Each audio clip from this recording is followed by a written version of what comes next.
मित्रों, आज हम बात करने वाले हैं कि अकाल मृत्यु किस व्यक्ति की होती है, अकाल मृत्यु के कारण क्या होते हैं और कौन कौन सी मृत्यु को अकाल मृत्यु कहते हैं। मित्रों, आज इसी पर हम प्रकाश डालने वाले हैं। बहुत ही ज्ञानवर्धक, बहुत ही सटीक जानकारी लेकर आए हैं। लेकिन मेरे प्यारे साथियों, यदि आपने अभी तक हमारे शब्द ज्ञान YouTube चैनल को सब्सक्राइब नहीं किया है तो कर लीजिए, ताकि आपको हमारी आने वाली हर ज्ञानवर्धक ऑडियो वीडियो समय समय पर देखने के लिए मिलती रहे।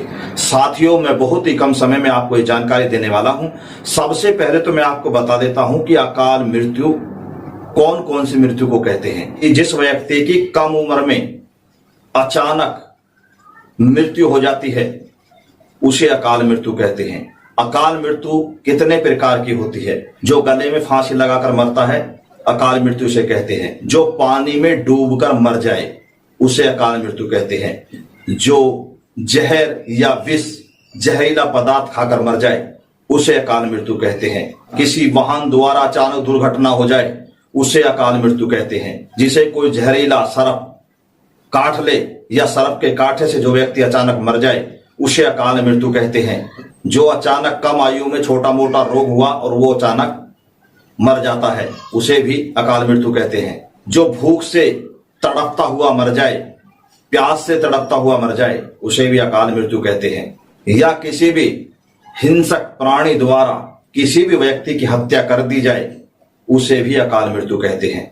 जो पूरी आयु होने से पहले अचानक जिन व्यक्तियों की मृत्यु हो जाती है उन्हें अकाल मृत्यु ही कहा जाता है। लेकिन छोटी उम्र में ही अचानक इन कारणों से जो अकाल मृत्यु होती है वो क्यों होती है, इसके बारे में भी हम आपको बता देते हैं। अकाल मृत्यु ज्यादातर उन व्यक्ति होती है जो व्यक्ति बुरे कर्म करते हैं। जिन व्यक्तियों के अंदर की आत्मा अच्छा कर्म, अच्छा धर्म करने से मर जाती है, बिल्कुल मना कर देती है। कोई भी अच्छा कर्म धर्म करने के लिए उसके अंदर कोई भी जगह नहीं बचती है।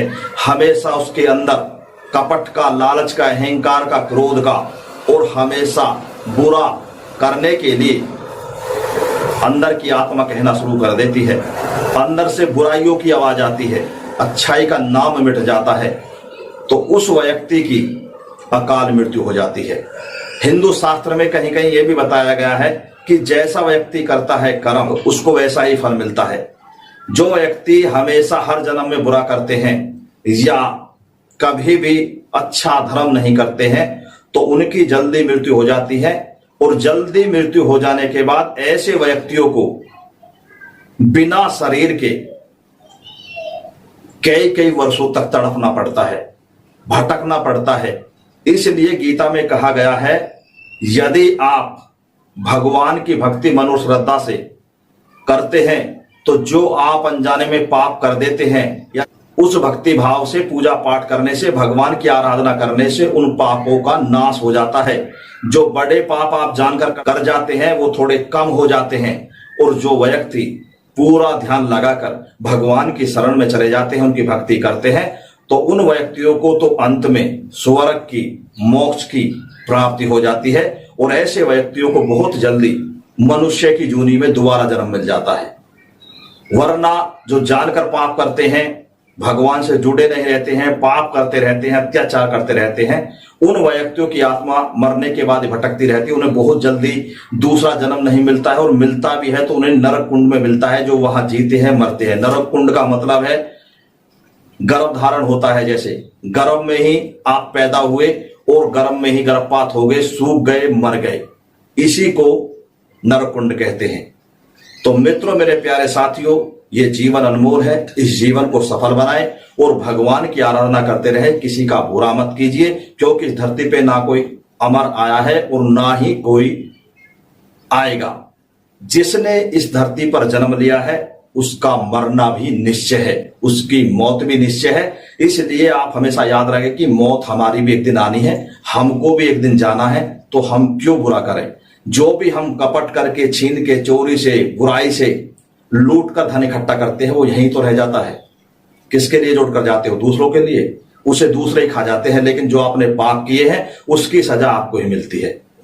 और यदि आप अगला जन्म सफल बनाना चाहते हैं, यदि आपने अब से पहले बुरे कर्म कर लिए हैं, पाप कर लिए हैं, अब भी आपके पास वक्त है कि आप जब तक जिए भगवान का स्मरण करें और अच्छा करें, किसी का बुरा मत करें, किसी से लालच, किसी से कपट, किसी को अहंकार क्रोध ना दिखाएं, सभी का सम्मान करें। ना कोई छोटा है ना कोई बड़ा है, खून एक है, देह एक है, अलग अलग है नाम, और कोई किसी से कम नहीं, सबके अपने अपने काम।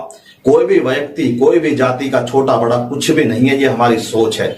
इस सोच को बदलो और अच्छा करते हुए, भगवान की प्रार्थना करते हुए, भक्ति करते हुए अपने जीवन को सफल बनाए। आपका अगला जीवन भी सफल हो जाए और आपको जल्दी से दूसरा जन्म मनुष्य का मिल जाए।